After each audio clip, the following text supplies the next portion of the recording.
flip this guy back. Here, we'll move the omentum out of the way, kind of move the stomach across and stretch this without tearing it too badly. And so now, having done that, we're in a position to where we can see the major arteries. So here's a major artery that comes into the kidney. See where it's under the probe there? Everybody see that? Yeah. So that's the renal artery, okay? And then the large vessel there is obviously the renal vein. Oh, okay. And so renal means going to the kidney. And so if I move back just a little bit for this renal artery, flip it the other way, you can see right where this basically branches off of, and I think I have that in place. Okay, see where it branches right off of the descending aorta. Okay, the abdominal aorta, and so we're seeing basically, you see the branch. Here's the renal artery, here's the aorta here, and it continues on. Okay, so it's kind of by stretching it like that, it's take the pressure off the one that's right there. Now, I also what you see here, this is the actual renal capsule, which on this one is really weird. It's kind of separated out, and so when you pull that apart, you can see the actual tissue of the kidney, and you can see the branching of, this renal artery branches out massively into smaller and smaller arteries and veins, and here you see the veins. Yeah, someone else said that too. And these are all on the surface.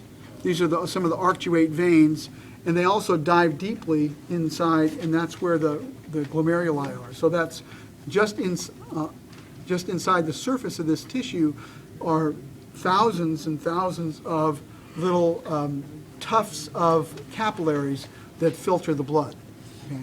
Which we'll, again, get into a lot more next term. And that's also where the hormones come in, right? You mean renin? Yeah. Well, Which hormones like are we the talking about? ADH and everything that triggers the Well, the kidney. ADH is coming from the pituitary. But doesn't it go But to the kidney? it affects the kidney tubules, which we'll see. You can't see. The tubules, the kidney tubules would be the deepest, most structures. And actually, when the kidney tubules all come together, they actually, coalesce into a large tube. So you got 3 tubes going into and out of the kidneys, okay? We saw the renal artery and the renal vein. Those are the 2 vascular tubes. And the other one is this tube. It's still covered by fat, but this is a very small tube here.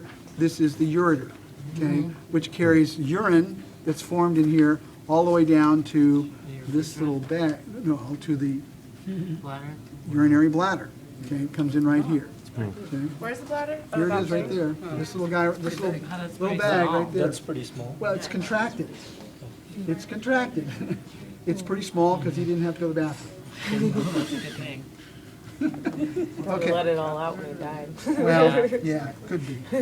Okay, so Generally, that's basically, we'll remove that one so we don't stress it too badly.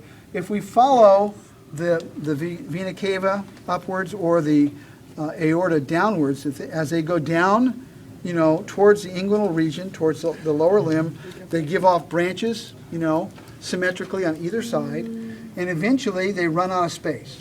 So when that happens, there's a couple things, and this is just an aside, and I'll show you guys this, and then I'm going to remove it. This large bean-like structure has nothing to do with what we're seeing here, but it's really cool. This is a lymph node, okay? Oh, wow. And this is part of the immune system, which we're going to talk about next term. And since it probably won't be here next term, I might as well show you now, okay? But these are really, for me, this is neat because this is larger than I've seen in cats of this size. He's got a really large lymph node here. So what I'm going to do is Is it because he had a systemic infection? I or have no something, or- idea. Just a very large lymph node of this guy. So I'm going to remove, or at least reflect the lymph node back so we can see a more clear extent of the end of the abdominal aorta. So it comes down to the end, gives branches off, and eventually it just kind of dissipates into 2 branches, which are the external iliac arteries here and over here. Here's the other one over there, okay? And then it goes. They go into the legs, and they become ultimately what are going to be the femoral arteries and the like. Okay. Now, in terms of an internal iliac, really isn't an internal iliac per se. There's pudendal, and that's not even well.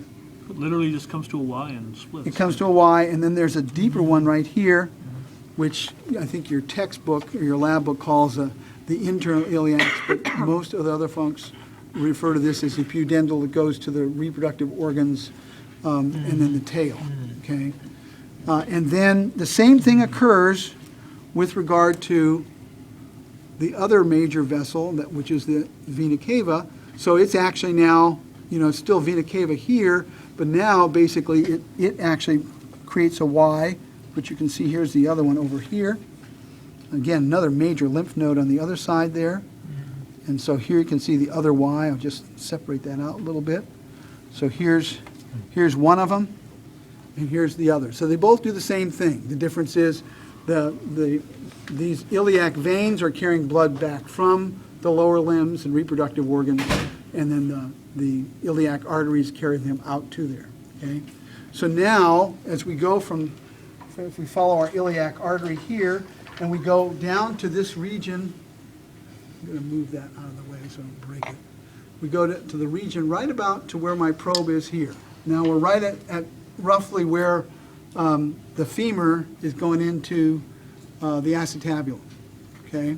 So this is now into the femoral artery here, femoral vein, right next to it.